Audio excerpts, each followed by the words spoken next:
संभल तहसील के गुन्नौर में अखिलेश यादव ने जनसभा को किया संबोधित। चुनावी सभा में किसानों, मजदूरों, गरीबों, युवाओं को साधने पर अखिलेश यादव का फोकस। गुन्नौर वासियों से अखिलेश यादव ने कहा कि सभी मतभेद भुलाकर नेताजी की तरह रिकॉर्ड मतों से आदित्य यादव को जिताना है और इंडिया गठबंधन की सरकार बनाकर देश के युवाओं को पक्की नौकरी से लेकर किसानों का कर्ज माफ करने का काम करेगी सरकार। जैसे जैसे तीसरे चरण के मतदान की तिथि नजदीक आती जा रही है, वैसे ही तमाम पार्टियों द्वारा अपने अपने प्रत्याशियों के लिए ताबड़तोड़ सभाएं की जा रही है और एक दूसरे पर आरोप प्रत्यारोप लगा रही हैं और नेता जुबानी तीर भी छोड़ रहे हैं।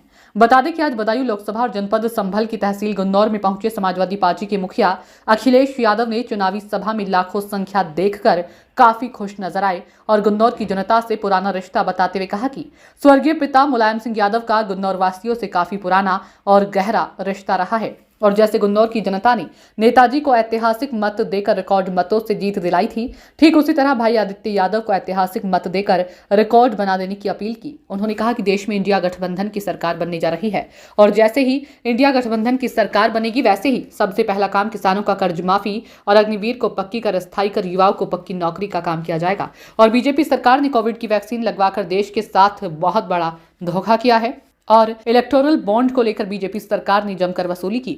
बीजेपी से देश की जनता इस चुनाव में हिसाब बराबर करेगी कि तीसरे चरण के बाद डबल इंजन दिखाई नहीं देगा। इस बार भाजपा का सफाया होने जा रहा। देश की जनता ने इनका झूठ पकड़ लिया है और मन बना लिया है कि गठबंधन की सरकार बनानी है और संविधान को बचाना है और देश में विकास की गंगा बहानी है।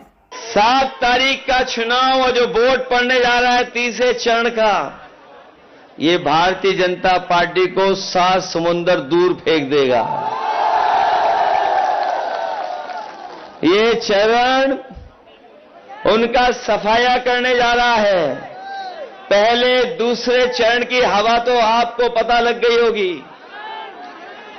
पहले दूसरे चरण में जो जनता ने भारतीय जनता पार्टी को पलटा है, रहा बचा तीसरे चरण वाले लोग, इन लोगों का सफाया करने जा रहे हैं। और सफाया इसलिए होने जा रहा है, इन्होंने कोई वर्ग नहीं छोड़ा जिससे इन्होंने नकली बातें न की हों। पिछले 10 साल का अगर इनका हिसाब किताब देखें तो इनकी हर बात झूठी निकली और इनके झूठे वादे निकले। यही लोग कह रहे थे कि हम किसानों की आय दोगुनी कर देंगे। आज किसान अपना हिसाब किताब लगाता है, लागत को देख करके चिंता करता है और इस महंगाई में जो उसका मुनाफा होना चाहिए, जो पैदावार का मूल्य होना चाहिए, वो ये सरकार दे नहीं पा रही है।